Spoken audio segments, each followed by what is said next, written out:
Okay. Good morning again, Chair, board members, Madam CEO, staff, and members of the public. Reminding everyone again to silence your cell phones and other electronic devices for the entirety of the meeting. If you're a presenter or a speaking board member, please speak directly and loudly into the microphone, ensuring that the light on the microphone is green when speaking. Noting for the record that board member Wright is absent. Thank you for your cooperation. Chair, there are two members of the public wishing to provide comments. The first is Reverend Bernadette Logan on items 18 and 19. Please step up to the podium.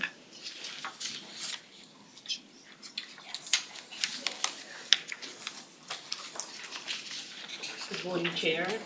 Good morning, Lisa. Good morning, board. Good morning, staff members, everyone here. My name is Reverend Dr. Bernadette Logan, and I'm representing New Beginnings Outreach Ministry. And I'm coming today on regards of healthy homes and just looking at this number. Is that $5 million?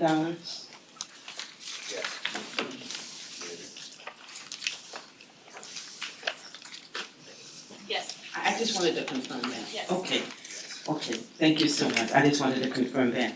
We have homes that we live in, and I consider them healthy homes too, in the Jamaica area. And I'm working with one of your wonderful team staff people in the real estate department. And I'd like to also connect with an attorney or the lawyer department as well, because we've got some concerns, and I want to be able to move forward. And I thank you also. First of all, I want to stop. I was not very respectful the last time I came. I want to thank you for giving us our homes. I want to publicly say thank you for the opportunity that you gave us back in 2013 for us to come as far as we've come. And now we're just right in the middle. So I'm just here to kind of advocate to push things through. Not to cause an opportunity for things to move forward. Now, I was approached a question yesterday, making some recommendations of why we need the lien lifted. And I came across two other ideas I want to present to you. There's an age-related hardship that the seniors are facing in these homes. 70 years old, 75 years old, 80 years old, 81 years old, and 90 years old living in these houses. So you can imagine, we've lived in these homes, and I look young. I know I look young. Thank you so much. We were wondering why you were bringing this up. But anyway, we want to be able to enjoy our homes. We want to be able to have some enjoyment. So the advanced age, seniors age 80 and above may face significant physical and financial challenges that make it difficult to manage and fulfill their lien obligations. Okay, so I'm making that point. The second point is health conditions. I found out that at least 5 to 8 seniors passed away in New York City Housing Authority. Is that correct, Lisa? I'm not sure, so I don't want to say yes or no. Okay. But I do know, Ms. Logan, Reverend Logan, that you've been speaking with our real estate department, with Marissa and with Heather. And when the time comes, they will connect you with our law department. Okay. Mr. Rohde has all of your information, but we're just trying to learn as much information about your issues as possible, and we'll continue to do it. And I will say for the record that you were not disrespectful when you were here last board meeting. Okay. So thank you. Okay. We appreciate your advocacy on behalf of your neighbors. And we would love to come to a resolution on the issues that your FHA homes currently face. Okay. Thank you so much for your response this time. Thank you. The health concerns. Aging individuals are more likely to experience health issues that could further complicate their ability to manage their property-related financial responsibilities. We want to be able to make sure that those things come into compliance. And I met with Marissa and I gave a few things, but it seems to be HUD had some concerns about the FH plan. And they have some concerns about not being able to lift up. I'm researching, and I refer to Maritza. It's called the 24 CFR Part 200, the CFR Part 5 waivers and adjustments to the lien. So I'm making that publicly so we can move forward. Thank you so much. Thank you. Okay, I'm looking at number 17 on behalf of one of my members. She lives in a home, like your home. She's lived there for 57 years. And we did some research and found out that HUD and NYCHA stopped the program for FHA.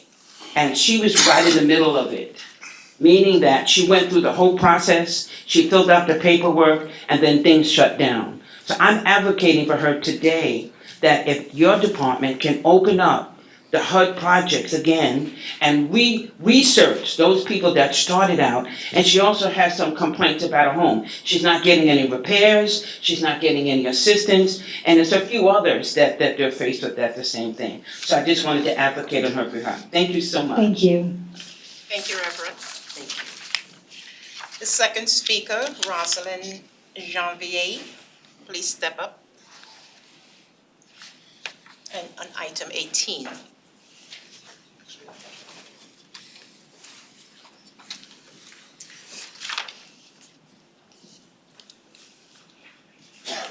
Good morning. My name is Rosalind Janvier. I don't know if I could speak because I'm so disappointed and angry. Are you hearing her? Because I'm not.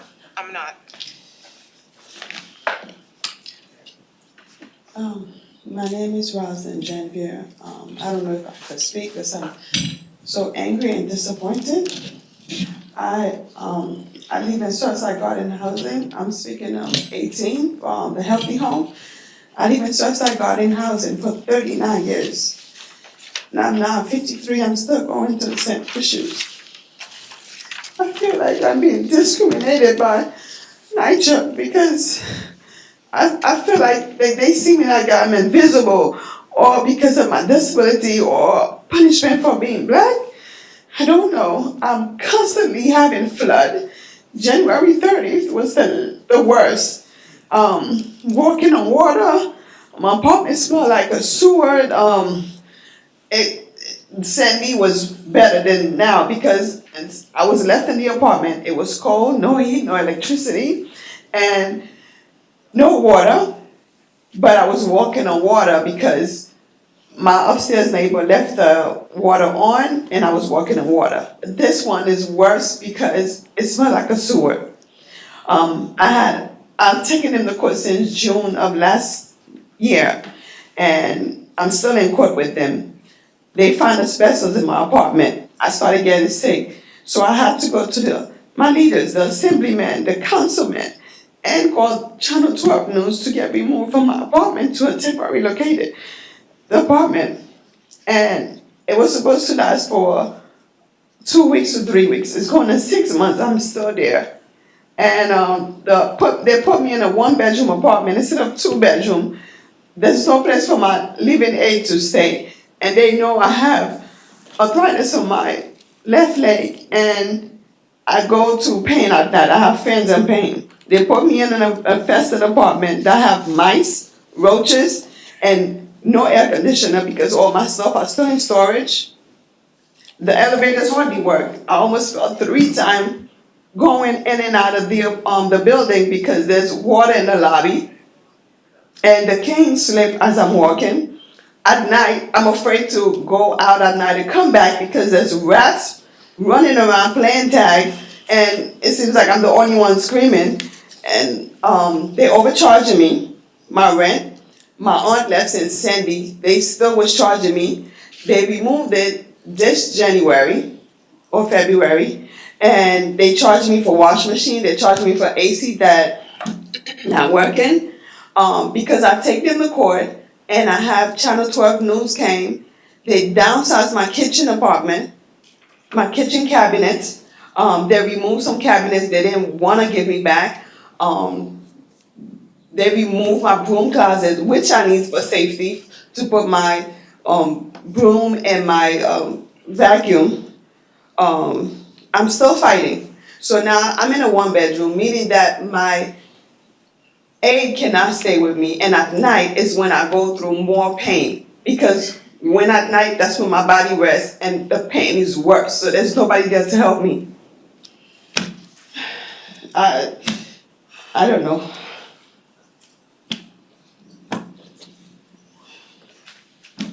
I don't know. I need help. So I don't know what they're doing. I'm still in court. The judge is tired. The judge is not, I was supposed to be back into my apartment June 30th. The judge said if they don't let me in to do a show of force, the judge is tired. They're not dealing with it. And here I'm left with that apartment. I don't know what to do. So I came here. Yesterday I went, it was too late. I didn't get a chance to speak, so I came back here today.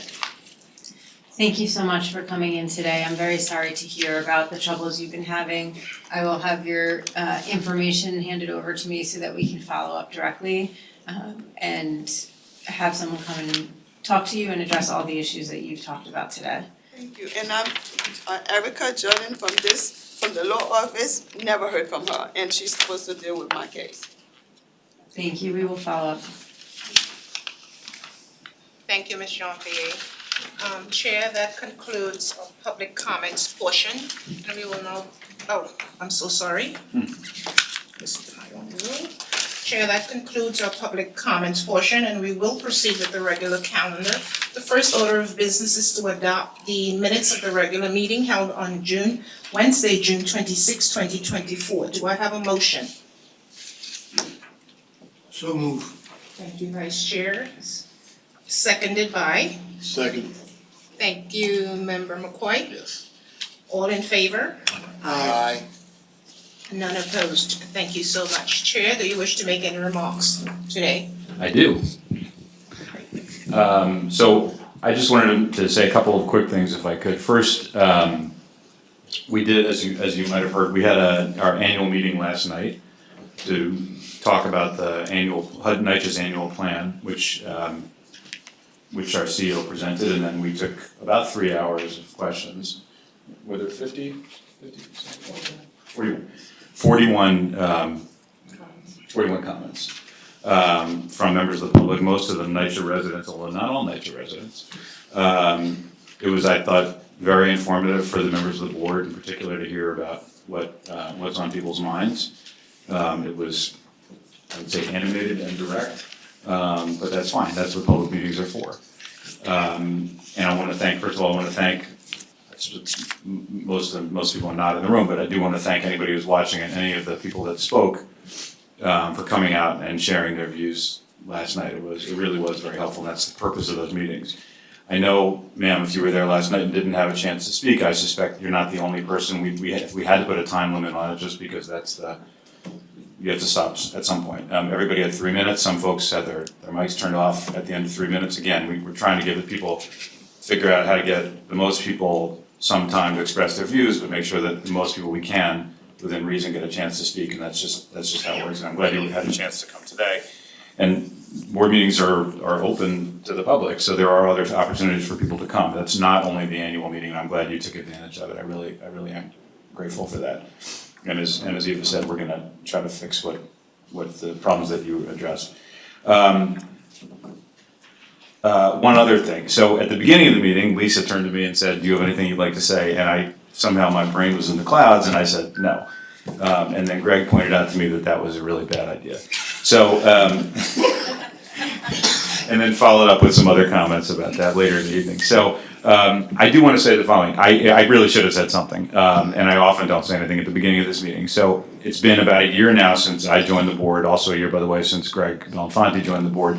We've had, I think, plenty of time at this point and plenty of exposure to residents and definitely to the team at NYCHA, and we've been very actively involved in a lot of what goes on here, for you to expect that we have formed some very clear opinions about NYCHA, and that we've dug in and are trying to play the roles that we're expected to play.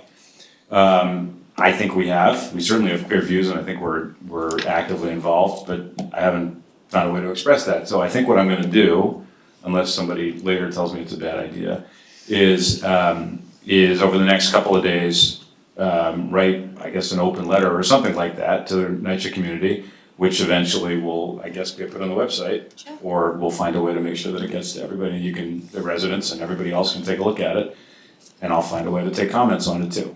I think that's the least that I can do, and I think it's a way to be respectful to the NYCHA residents who live in our buildings and come out and make comments or have issues and have good things to say and bad things to say. You can hear from me too. So that's that. Thanks, Jim. Thanks. Thank you, Chair. Madam CEO, do you have any comments you wish to make before we proceed? I do. Thank you. Good morning, everyone. I wanted to give a couple of updates. First on the trust and voting. The trust has been making great progress in moving Nostrand houses and Bronx River Addition towards full renovations and modernization. The trust received numerous responses to the request for qualifications that they released in partnership with NYCHA in May. The trust's next step is to narrow down to a short list of design-build teams who will have the opportunity to submit full proposals. The trust is also gathering input from Nostrand residents about their social service needs through a community priority survey and gearing up for a visioning session at Bronx River Addition, ensuring resident voices are centered at every step of the process. We are halfway through the voting period at Coney Island Houses and Unity Towers, and our team has been putting in significant efforts to get out the vote, making sure that every resident knows their options for voting and how to vote. In-person voting begins on August 6th and the voting period ends on August 15th. In addition, the next development where a vote will take place will be announced shortly, and the engagement period for educating residents on the vote will be launched in August. We also continue to make great progress in our PACT program following a historic capital financing in 2023. Last month, on June 26th, we transitioned 3 developments into project-based Section 8 program through PACT. 2 of the developments are in Staten Island, West Brighton 1 and West Brighton 2, marking our first PACT conversion in that borough. Also converting to Section 8 was the Sackhorn development up in the Bronx. In total, we've converted over 21,000 units in the program, representing over $5.8 billion in capital repairs in all 5 boroughs. I'd now like to turn it over to NYCHA's Chief Financial Officer, Anika Lescott-Martinez, who is going to provide an update on our budget. Thank you. Thank you, Madam CEO.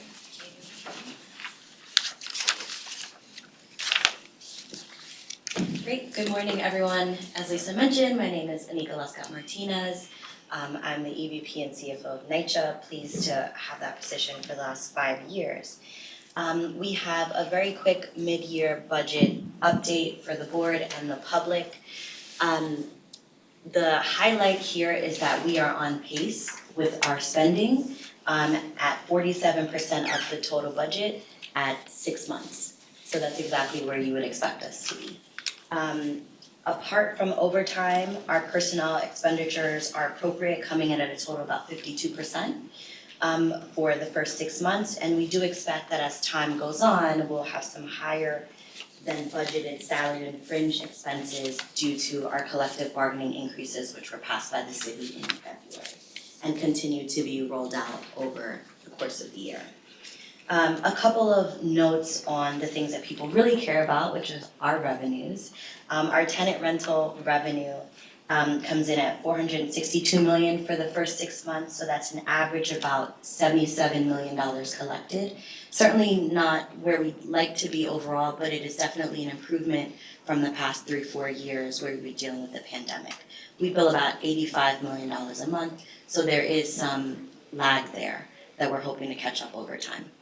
Our operating subsidy is $607 million, so that's around $101 million a month from the federal government to support our public housing portfolio, and that's a very strong result, and we expect that that will grow as we continue on the year and they continue to adjust our funding.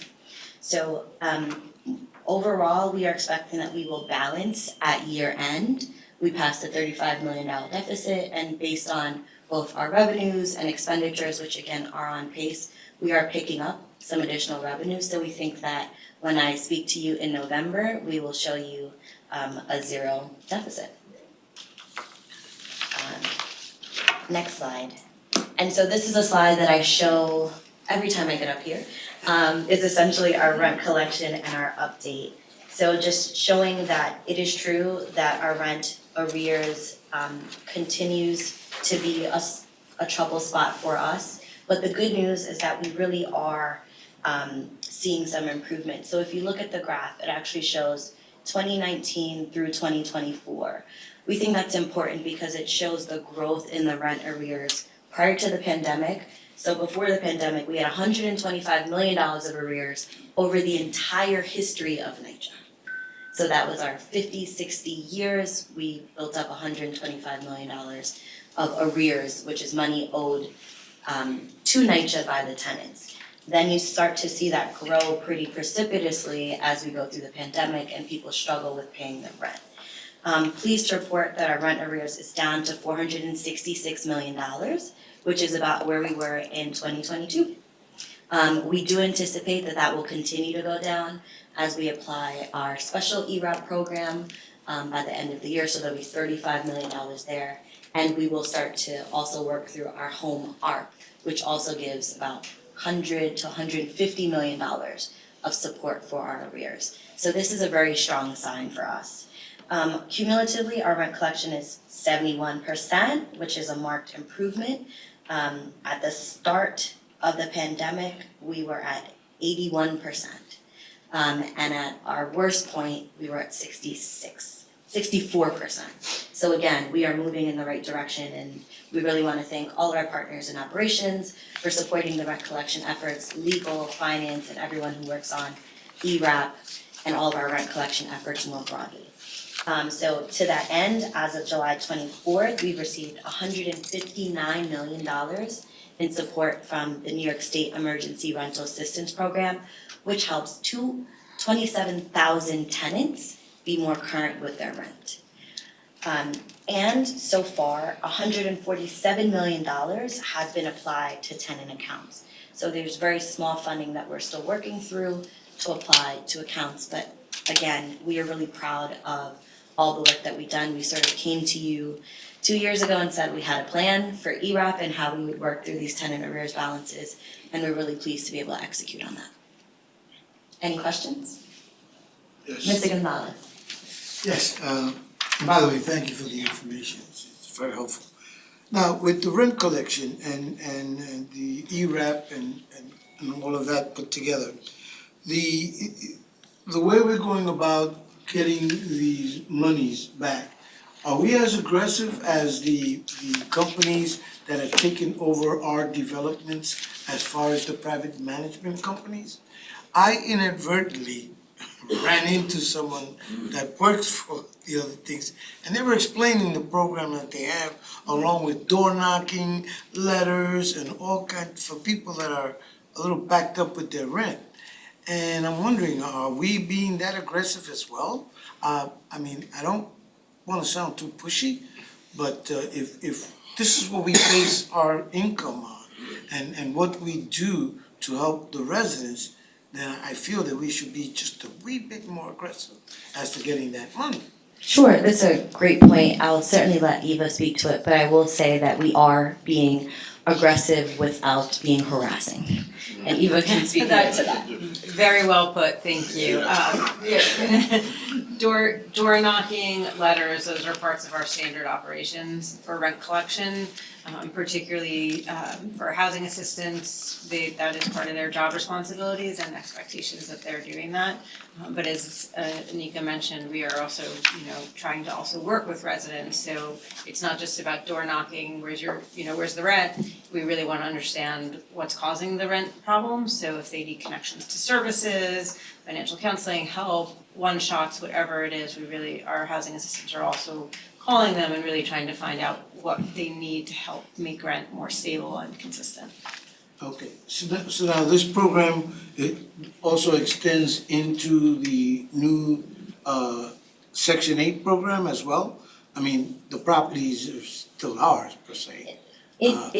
It does, so there is some ERAP funding that goes to the PAC developments. It really depends on who applied. And we have worked out a process with New York State whereby we can sort of try to work through some of that. But there were developments that kind of got caught in the middle due to the conversions out of the NYCHA portfolio. I also think it's important to note here that residents should also be proactive. They should not be waiting for their housing assistants to come and knock on their doors and get letters from NYCHA reminding them that they're rent delinquent. You know if you owe money to NYCHA, and you should be affirmative in your actions, going to social services, going to your housing assistant, asking for help. This is it can't just be a one-way street. So I implore the residents out there, and there are so many residents who don't owe that much money. There are some people who owe a considerable amount of money, but there are also residents who owe less than $1,000. And it would be so much easier if they affirmatively came into their management offices and asked for help. Now, to the second part. Oh, and I'd like to talk to you, Ms. Trimble, about something that, regarding this, at a later date. Now, you know, I also sit on the Audit and Finance Committee. So my concern also is, how are we doing with the reserves? How much time do you have? So, in truth, we do not have a strong reserve position anymore because the $466 million that we should have, we don't have. So things around NYCHA are pretty tight. From a cash position, we are confident that we continue to pay our bills and meet our obligations, and that's the most important. And over time, we hope that as we start to get more money from these various programs and people become more current with their rent, that we can build up our reserves again.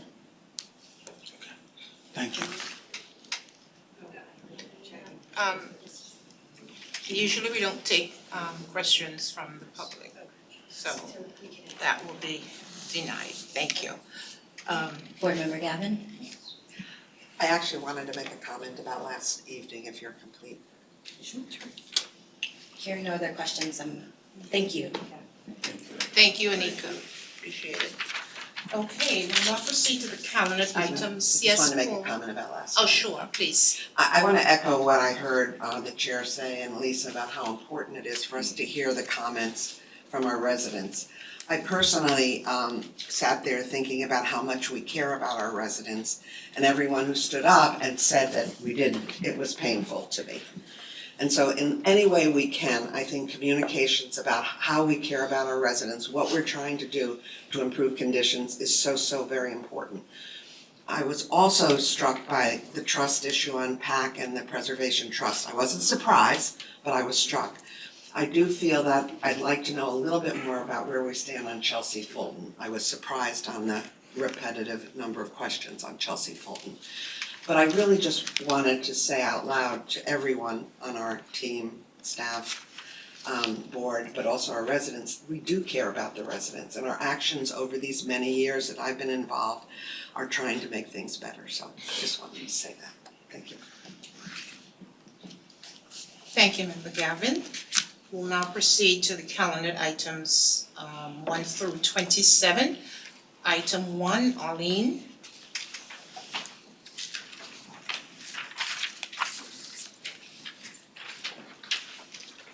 Good morning. I'm Arlene Ornstein, Director for Risk Management.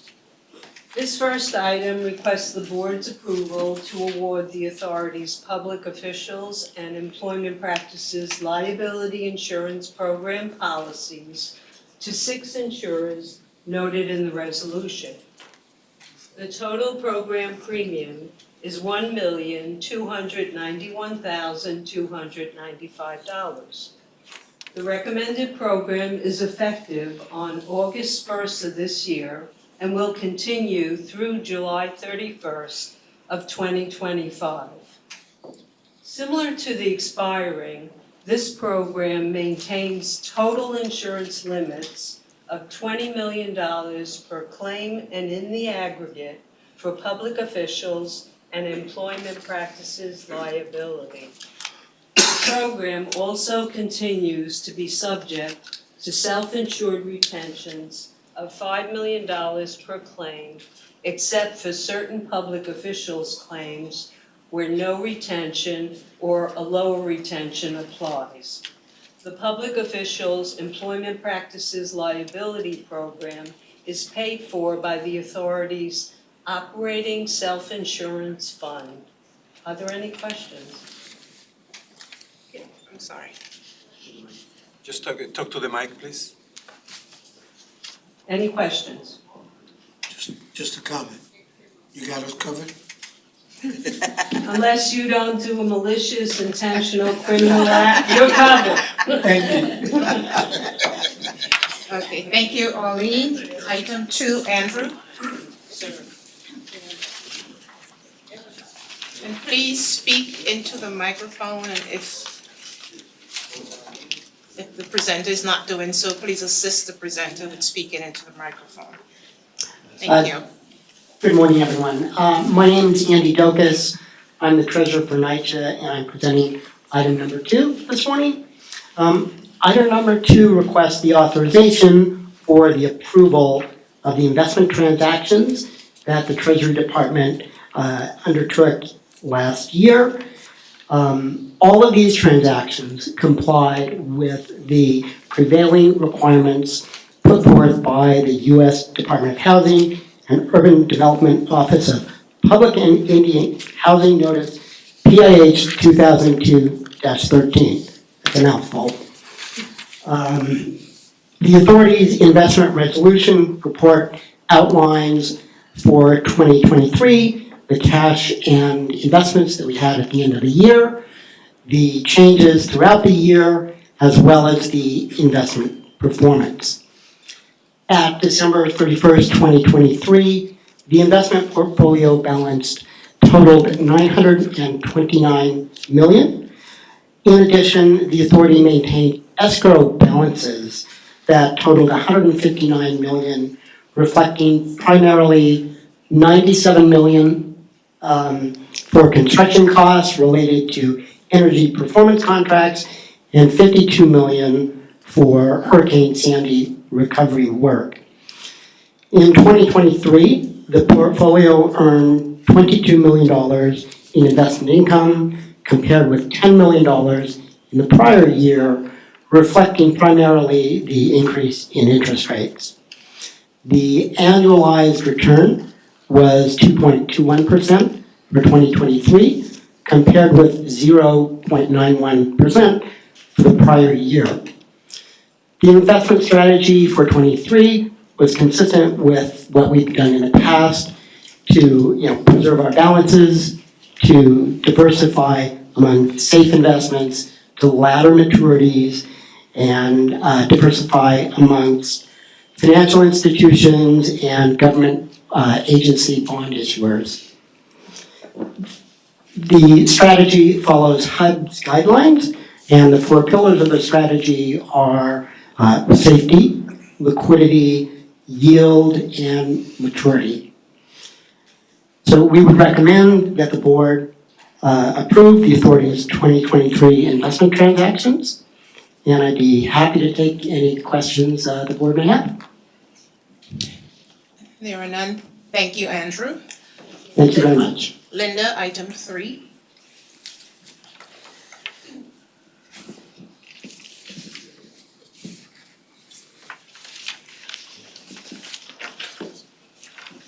Good morning, everybody, and good morning, board members. My name is Linda John, and I'm the Director of Accounts Payable and Utility Management Department. Item number 3 is a request of first glance to amend the agreement with Direct Energy for the purchase and delivery of cooking and heating gas servicing across the 5 boroughs from National Grid and Con Edison. Authorizing that previous contract was authorized by Board Resol 20-5271 for a 4-year term, extending the term by additional 12 months. And the second, approve a contract capacity increase in the amount of $43,475,890, adjusting the current not to exceed contract amount from $334,900,000 to $378,375,890. And this is to fund the continued provision of services during the remainder of the initial 4-year term and extended 12 months term, which commenced on July 1st, 2020, and is continuing through June 30th, 2025. Are there any questions? Thank you. Thank you. Thank you, Linda. Item 4, Daniel.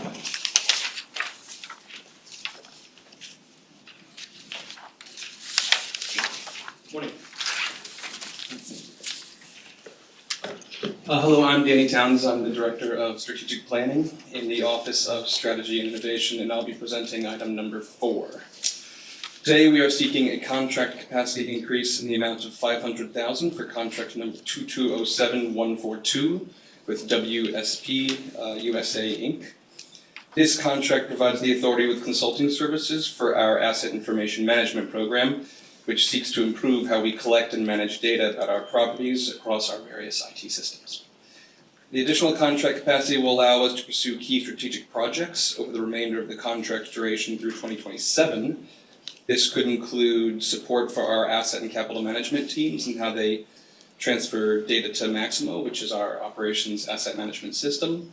We also hope to use this contract for technical support to our large capital programs, CompMod and Trust, ensuring that our development and construction partners are delivering asset data in a format that is compatible with our IT systems. To meet our Section 3 requirement, WSP will partner with NYCHA's Reese Department to identify candidates for its summer internship program. WSP will also assist Reese referrals interested in STEM fields with resume assistance. Should any new hires or subcontractors be required for this contract, WSP will work with NYCHA to source Section 3 candidates and businesses. Thank you for your time. I'll take any questions you might have. There are none. Thank you, Daniel. Item 5, Marissa.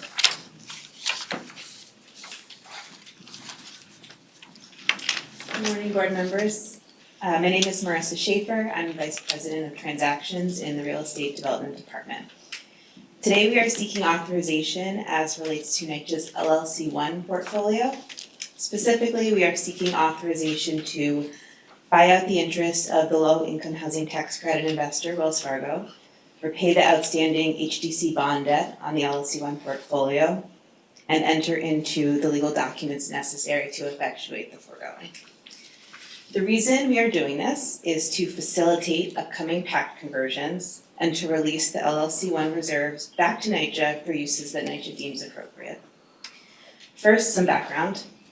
LLC-1 was a mixed finance transaction entered into by NYCHA in 2010, together with LLC-2, for 13 developments. These developments were initially financed through New York City and New York State, and this transaction in 2010 was undertaken pursuant to the American Recovery and Reinvestment Act era to enable those developments to qualify for HUD federal subsidy. The LLC-1 transaction in 2010 was primarily financed by 4% LIHTC equity provided by Citibank, who then transferred their interest to Wells Fargo in 2013, and bonds issued by HDC and collateralized with the ERA funds. Among other things, the LLC-1 transaction required certain reserves to be held for the benefit of the tax credit investor. As of today, the total reserves being held for the benefit of Wells are in excess of $80 million, and the total outstanding HDC bonds total about $20 million.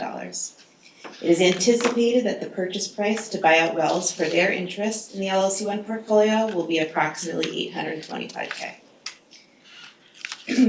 Both the purchase price and the HDC debt payoff will be funded out of the released LLC-1 reserves simultaneous with the closing of the transaction, And the balance of the LLC one reserve will be released back to NYCHA, as I mentioned, for uses NYCHA deems appropriate. After the exit of Wells Fargo, NYCHA One HDFC will be the sole member of the LLC One portfolio.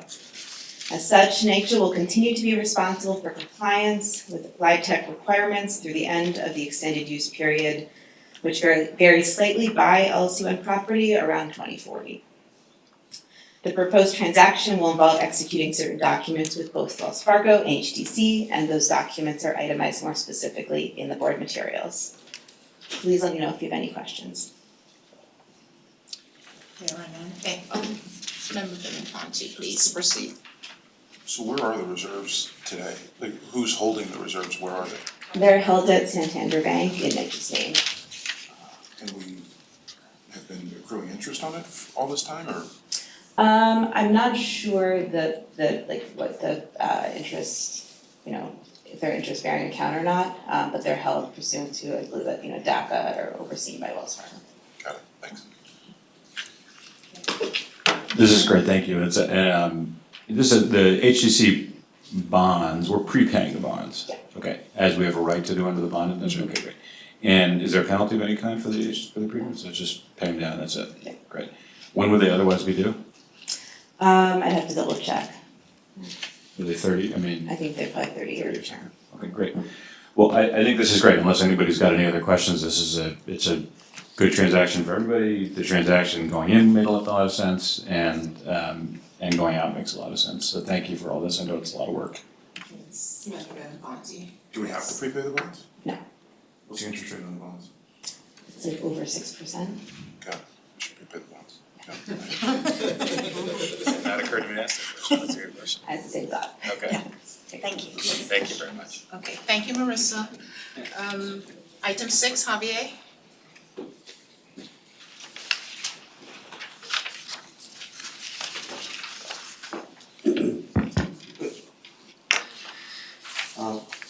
Good morning, everyone. My name is Javier Moldovar. I am NYCHA's VP for Heating Management and Services Department, and I am presenting item number 6.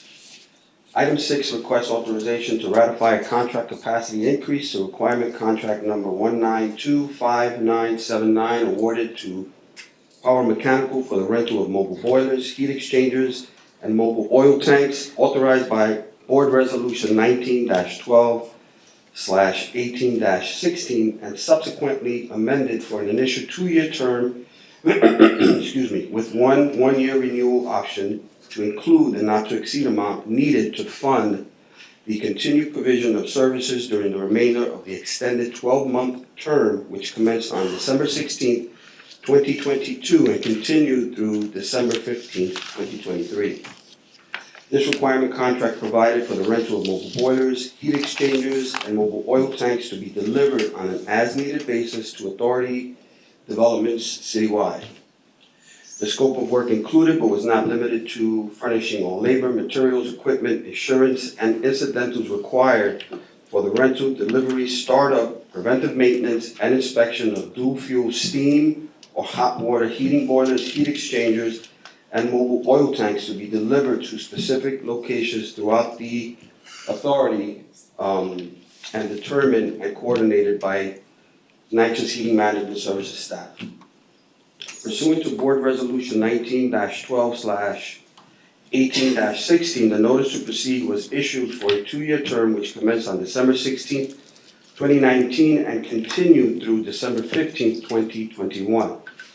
In addition, pursuant to Board Resolution 22-11/30-4, the contract was extended by an additional 12-month term which commenced on December 16th, 2022 and continued through December 15th, 2023. There have been 2 prior contract capacity increases for a total of $12,857,337.43. This contract capacity increase was required to address unpaid invoices for mobile boilers that were essential to both the authority's daily operation and to provide heat and hot water to the authority's residents. The work performed by Power Mechanical was within the agreement term of December 16th, 2019 through December 15th, 2023. The delay in presenting this board resolution was due to two primary issues. The first one was invoice discrepancies. The initial vendor invoices included line items that were not part of the contract, and therefore they needed adjustment. And the corrected invoices weren't received until the first week in June. Secondly, there were mistakes made with the Mavaris form submittal process. Errors included funding, the incorrect funding source, improper routing, and incomplete invoice submission. So as a means to address these issues and prevent similar delays in the future, Heating Management Services Department has scheduled weekly meetings with our vendors where we review invoices for accuracy, and we have discussions around operational deficiencies that may require adjustments to those invoices as well. And most recently, we obtained approval to use capital funding to support this reoccurring expense. And then finally, we revised our invoice tracking to avoid similar mistakes in the future. The approval to seek board approval for the ratification of this contract capacity increase was received by the Supply Management and Procurement Department's Chief Procurement Officer on June 12th, 2024. This contract capacity increase is required to increase a not to exceed amount in order to fund the continued provision of services during the remainder of the extended 12-month term. A vendor name check is not required. Any questions? Thank you. I'm sorry, Vice Chair. Just something. We're moving along a little bit with heating and hot water and all those wonderful things. And we have these mobile boilers. Mm-hmm.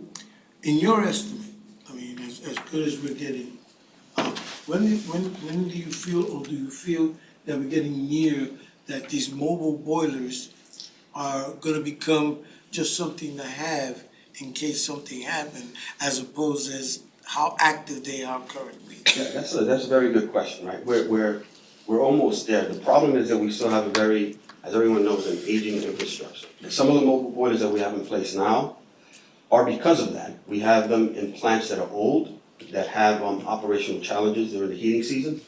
And so that we don't lose services, we install a mobile boiler, even though the internal plant is still working. But because of the challenges that we anticipate, because of its age, we install the mobile boilers. And those mobile boilers will be there until we have a capital improvement project. So, but the idea is to get away from having to have so many mobiles, obviously, right? But we're not there yet. Okay, thank you. You're welcome. Thank you. You're welcome. Oh, appreciate it. Item 7, James.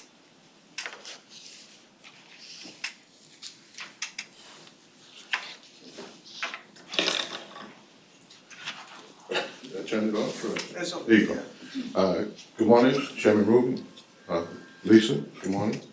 Members of the board, I'm James Secreto, Vice President of NYCHA's Office of Public Safety. Here before you this morning, submitting the following resolution for your approval, hopefully. Let me use my glasses.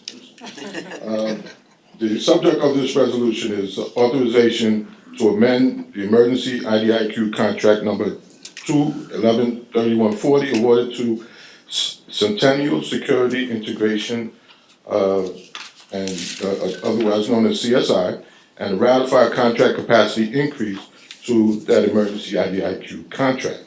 I'm seeking authorization to amend this emergency IDIQ contract to CSI for maintenance and repair of layered access control and closed circuit TV, CCTV, which did not require initial board authorization and has subsequently amended for an initial one-year term with a one-year renewal option, extending the term by an additional one-year term, and ratifying a contract capacity increase not to exceed $1 million to this emergency IDIQ contract awarded to CSI to increase the not to exceed amount in order to fund the continued provision of services during the remainder of the extended one-year term, which commenced on July 16, 2023, and continued through July 15th of 24.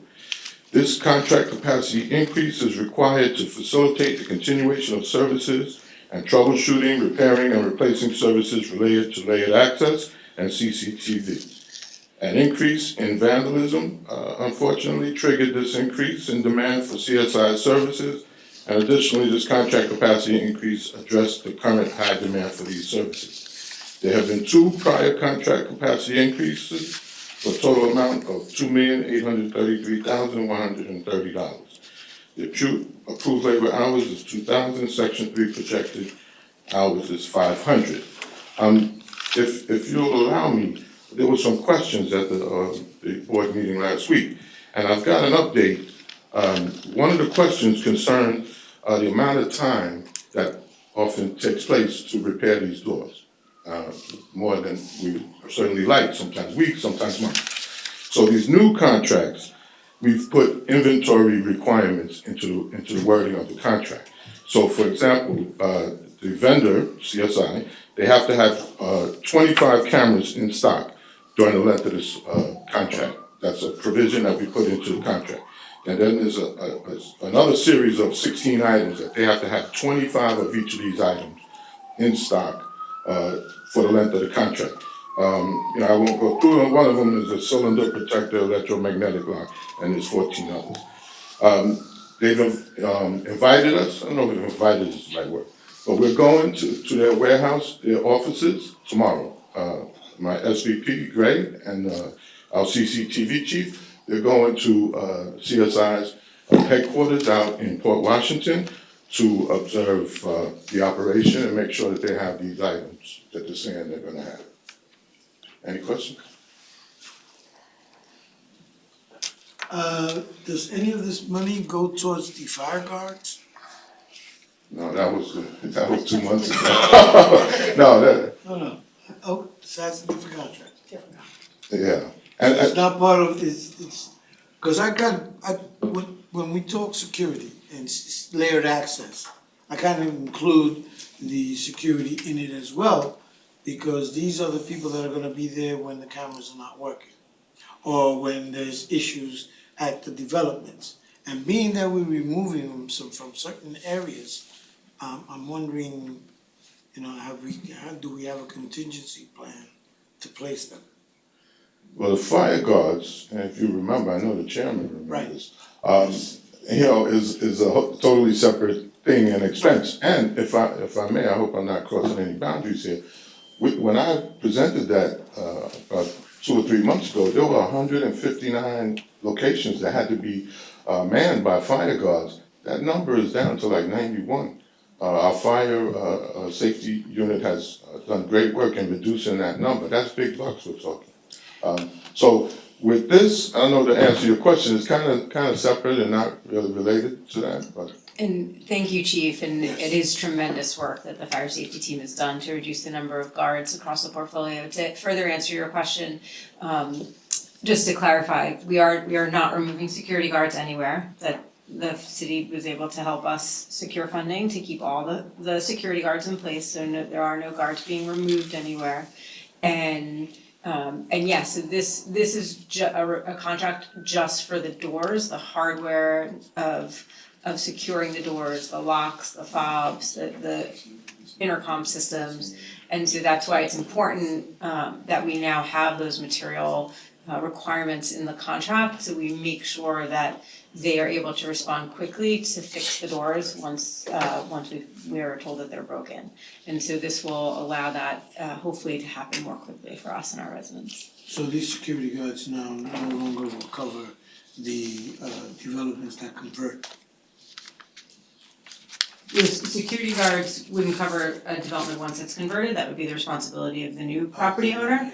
But the security guards will remain at the 55 senior developments, and this contract serves all developments, depending on the geography, and to repair the doors and the layered access control systems that the doors run on. So there's a question that I had posed to you, so we'll still check on that, because that was at one time where security guards were. Now it went over to, it converted, but they still had it and they just lost those security guards recently.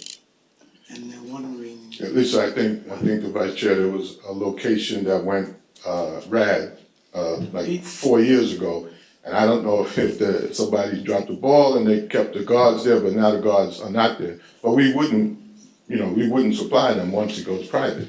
So I just have to track and find out what happened. PS 139 conversion. Okay, thank you, we'll follow up on that. Thank you. Thank you. Thanks, Jeff. Okay, thank you, James. Thank you, James. Item 8, Brad.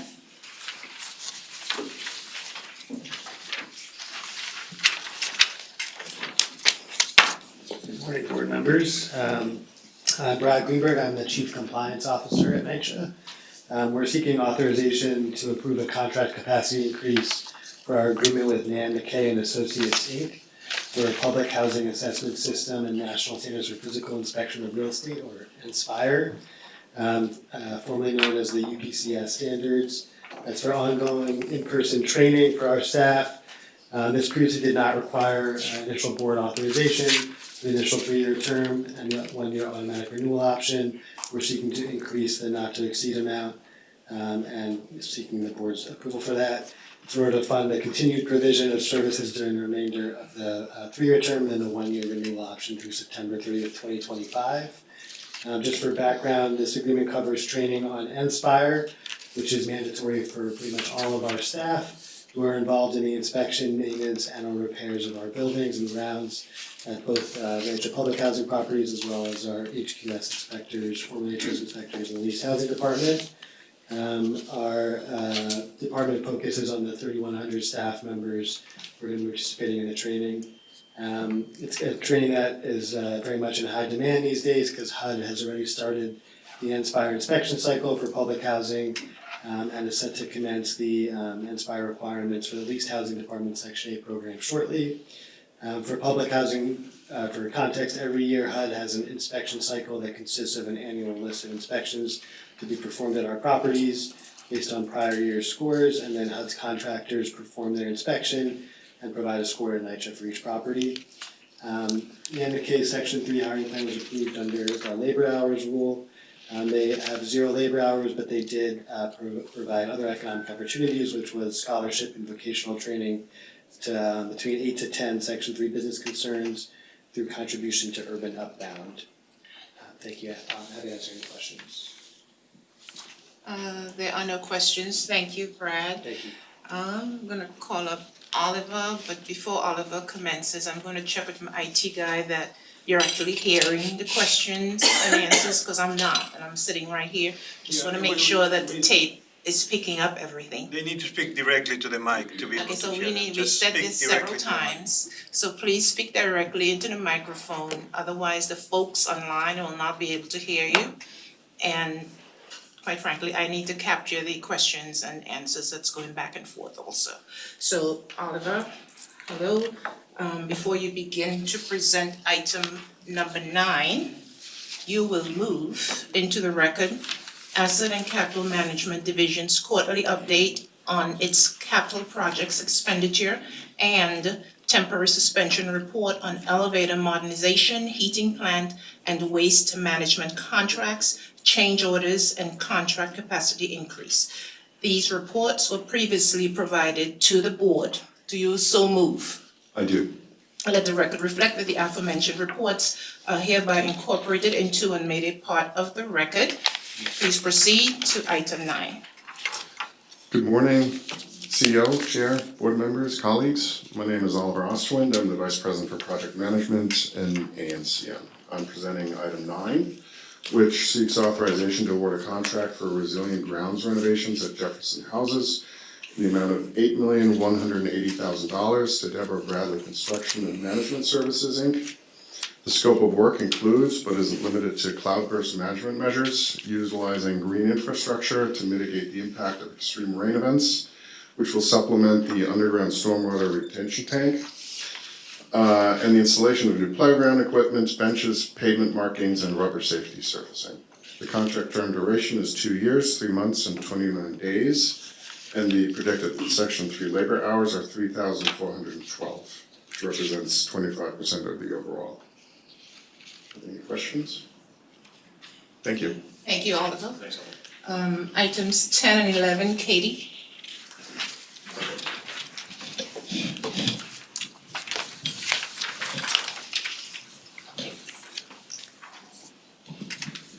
Good morning, everyone. My name is Katie Bergio. I'm the Deputy Director of Sustainability Programs and Nitro's Asset and Capital Management. Presenting board item number 10, the Sustainability Programs Group is seeking authorization to submit an application to the New York State Environmental Facilities Corporation's Green Resiliency Grant Program. The grant program is specifically designed to fund green infrastructure projects, and we actually intend to apply to supplement the budget of board item number 9 that was just mentioned. This will offset costs that we can use elsewhere within asset and capital management. And the Jefferson Resilient Grants Project meets all of the qualifications required for the grant application. We are required to have board authorization in order to apply. Are there any questions? Proceed. Thanks. For board item number 11, the Sustainability Programs Group is seeking authorization to enter into a lease agreement with RP New York Solar LLC. We intend to lease the rooftops of 6 developments: Cooper Park, Cypress Hills, Sumner, Monroe, Butler, and Bronx River houses in order to generate 1.8 megawatts of solar power on those rooftops to provide energy for community solar programs. That supports and subsidizes electrical bills for other low, median income New Yorkers in the surrounding areas. And the lease will generate revenue for the 6 developments and a total of $2.4 million over a 20-year lease term. We have 5 one-year renewal options for the lease. Are there any questions? So their rooftops, how many buildings? Total number of, I think it's 66, let me confirm. 66 buildings? 66, yes. 66, yes, Oh, wow, okay, that's great. across those 6 developments. Okay, 66 buildings or 6 developments, and the power's gonna be used by the energy's gonna be used by the buildings themselves. No, the energy is not used by the buildings of the 6 developments because we received subsidized electrical rates through the New York Power Authority.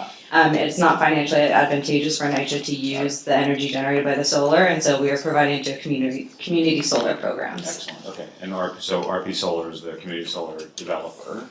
Yeah. Great, and we'll just get the lease payments from them, so that's our. Exactly. That's our involvement, okay, Mhm. that's great. Thank you. Katie? Vice Chair? No? Thank you, Katie. Thanks. Items 12 through 15, Tony?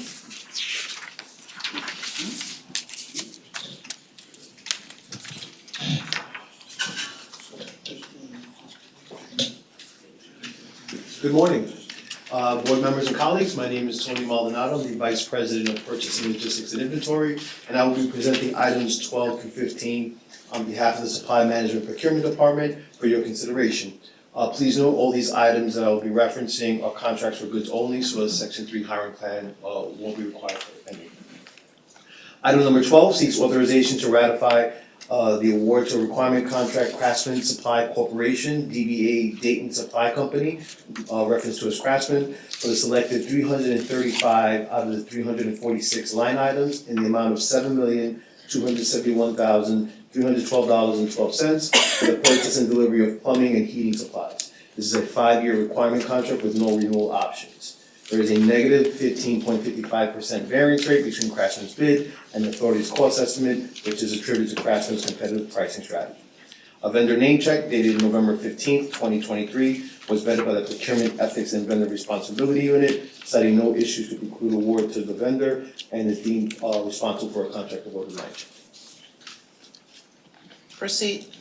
Item number 13 seeks authorization to ratify the entering into an agreement with Midyear Chevrolet Incorporated, referenced as Midyear, in the amount of $1,042,848.66 for the purchase and delivery of 14 2024 Chevrolet 4500 low cab forward chassis with 109-inch wheelbase and 12-foot landscaper dumping body, liftgates gas pickup trucks, utilizing the terms and conditions of the New York State Office of General Services contract number PC69048. This is a 8-month agreement with no renewal options. A vendor name check is not required.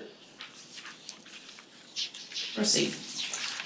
Item number 14 seeks authorization to ratify the entering into an agreement with Major World Chevrolet LLC, referenced to as Major World, in the amount of $1,400,000 $442,331.28 for the purchase and delivery of 2024 Silverado 3500 HD regular cab, four-wheel drive, 8-foot box pickup, gas liftgate tarp with amber lights pickup trucks, utilizing the terms and conditions of the New York City Department of Citywide Administrative Services contract number 2022-1200166. This is an 11-month and 5-day agreement with no renewal options, and a vendor name check is not required. Thank you, Tony. You have one more? Oh, I'm so sorry. If I'm you so would sorry, like. you have 16. Yeah, 15, yeah. Thank you for 15. Proceed to 6. Item number 15 seeks authorization to approve a contract capacity increase to the requirement contract awarded to HC Oswald Supply Company Incorporated in the amount of $2,411,525 for the purchase and delivery of structural supplies such as hopper doors, glass, double insulated doors, etc. This is a 5-year requirement contract. This contract capacity increase is required in order for Oswald to sustain the provision of structural supplies to the authority. An increase in contract capacity is deemed necessary. This adjustment comes in response to an unforeseen surge in demand for these supplies, and the contract is currently operating at a 75% capacity. A vendor name check is not required. Okay, thank you, Tony. Items 16 through 21. Jacqueline, before you present your items, you will move into the record the quarterly temporary suspension report on mold and ventilation related contracts, change orders, and contract capacity increases. This report was also previously provided to the board. Do you so move? I do. Okay, let the record reflect that the aforementioned report is hereby incorporated into and made a part of the record. Items 16 through 21. Good morning, my name is Jacqueline Sullivan. I'm the Vice President for Healthy Homes, and I'm presenting on items 16 through 21 today. Items 16, 17, 18, and 19 are requesting authorization to ratify the awards of 4 related contracts for lead-based paint, risk assessment, and reevaluation services. Each contract has a not-to-exceed amount of $5 million. Item 16 is for Authentica Environmental Services for a total projected labor hours of 2,400 with 600 Section 3 labor hours. Item 17 is for Eunice for a total projected labor hours of 24,000 with 6,000 Section 3 labor hours. Item 18 is for Lou Environmental Services for a total projected labor hours of 6,240 with 1,560 Section 3 labor hours. Item 19 is for Valken Environmental and Mechanical Contracting for a total projected labor hours of 30,000 with 7,500 Section 3 labor hours. Items 20 and 21 are requesting authorization to approve a ratification for 2 related contract capacity increases for citywide relocation services. The movers supply all transportation, packing, and protective materials such as boxes and moving blankets to ensure that all residents' belongings are transported safely and remain undamaged. The initial agreements did not require board authorization. Authorization is now being requested due to the contract capacity increases needed to fund the remainder of the initial 3-year terms. Item 20 is for Patina Moving and Storage and has an increase to the not-to-exceed amount of $288,500. This item has a total projected labor hours of 5,263 and 1,316 Section 3 labor hours. Item 21 is for Serenity Movers and has an increase to the not-to-exceed amount of $561,600. This item has a total projected labor hours of 897 with 225 Section 3 labor hours. Please let me know if you have any questions.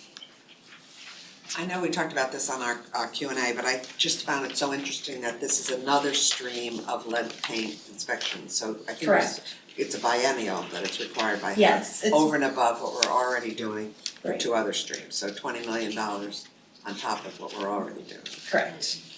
Yes. So there's the visual assessments, the testing and abatement, and then the biennial risk assessments. So residents should get their apartments abated when possible. Yes, and the more abatements we do every year, the less this expense burden will be on us over time. just interesting to me that it's a layer on top of a layer on top of a layer. Yes. Any other questions? Thank you for the hard work. Thank you, Jackie. Thank you. Thank you. Items 22 through 27, Ernice.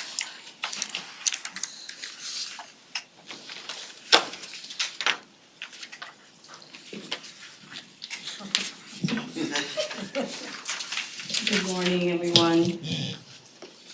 My name is Erenice Tavares, and I'm the Vice President for Manhattan Property Housing Operations. And today I will be presenting on behalf of all Property Housing Operations departments. Today I'll be presenting items 22 to 27. All items are for contract capacity increases for 6 previously awarded IDIQ contracts. These increases are essential for addressing the current demands and ensuring continuous provision of vital services to residents. Each item requires board approval for a contract capacity increase, and these increases are crucial to maintaining our infrastructure, health, and safety standards. All contracts cover development citywide with multiple boroughs serving as administrating departments. Item 22 is a contract with Hertz Electrical LLC. We are requesting an increase of $269,598.62. This increase is necessary for electrical maintenance, repair, and replacement, addressing issues such as power outages, new wiring installations, short circuits, and circuit breaker failures in the borough of Queens and Staten Island. It also covers the handling of electrical emergencies. This increase is required due to the significant need for electrical maintenance and repair, as well as capacity to handle electrical emergencies promptly for the remainder of the 3-year term, which commenced December 27, 2022, and is continuing through December 26, 2025. Any questions? Proceed. Item 23 is a contract with RJ Bruno Inc., for which we are requesting $1,250,000. This increase is needed to address the high demands for water main repairs and to meet the needs of authority developments in the borough of Brooklyn. The increased funding will help manage the ongoing demand for repairs and support essential services in the borough of Brooklyn through the remainder of the initial 3-year term, which commenced February 6, 2023, and is continuing through February 5th, 2026. Proceed. Item 24 is a contract with Arrow Steel for maintenance and repair of exterior compactors. We are requesting an increase of $561,864. This increase addresses the high demand for maintenance services and anticipates the need for unit replacements. The contract covers the borough of Brooklyn, and the increase is crucial for ensuring timely repairs and maintaining service reliability during the remainder of the initial 3-year term, which commenced October 31st, 2022, and it goes through October 30th, 2025. Any questions? Proceed. Item 25 is with Encore Construction Contracting, Inc., with a requested increase of $750,000. This contract includes janitorial services, debris removal, basement crawl space sanitation, emergency pumping, canopy cleaning. It also addresses sewer water backups. The increase is necessary to protect the health and safety and prevent mold growth and ensure comprehensive service provision across the multiple locations for the remainder of the initial 3-year term, which commenced April 11th, 2023, and is continuing through 2026, and the contract services the borough of Brooklyn. Any questions? Item 26 involves Mendy Construction Corp. with a requested increase of $2,625,000. This contract provides general services including debris removal, basement and crawl space sanitation, emergency pumping, canopy cleaning. It covers the borough of Manhattan. The increase is required to continue the provision of essential services and maintain sanitation and emergency readiness throughout the remainder of the initial 3-year term, which commenced August 11, 2023, and is going through August 10th, 2026. Proceed. Item 27 is for the contract with DDS Mechanical Plumbing and Heating Corp. with a requested increase of $10 million. This contract was extensively used to restore gas services to the developments experiencing gas outages in the borough of Brooklyn. Due to the deteriorating conditions and advanced age of pipes, the cost of addressing gas outages has exceeded the initial expectations. We are seeking authorization to ratify an amendment to this IDIQ contract, extending the term and increasing the capacity to cover the additional required work. This increase will ensure continued provision of services during the extended one-year term, which commenced April 19th, 2024, and is continuing through April 18th, 2025. There was one prior capacity increase to this contract for the amount of $5 million. In conclusion, the proposed contract capacity increases are essential to meet the current demands, ensure service continuity, and maintain the health and safety standards across various boroughs and developments. Thank you. Thank you, Ernest. Thank you, Vice Chair. Just a statement, Tamika Jones is gonna be quite busy over there at Wagner. Thank you for that information. You're welcome. Once the residents have that number, hello. Yes, and I'm sorry for that. You could always send them to us, and we'll take care of it. Thank you. Thank you so much. Thank you, Ernest. Chair's 27 items were presented for approval. Board may have a motion to approve the 27 items. So moved, Gavin. Thank you. Second. Seconded by the Vice Chair. All in favor? Aye. None opposed? Thank you so much. Board, being that all matters before you today have been addressed, may I have a motion to adjourn this meeting? And that would be Member Belafonte. Thank you. Seconded by I will. Member Miller. Thank you. All in favor? Aye. None opposed? Thank you so much. The recorded end time is 11:22.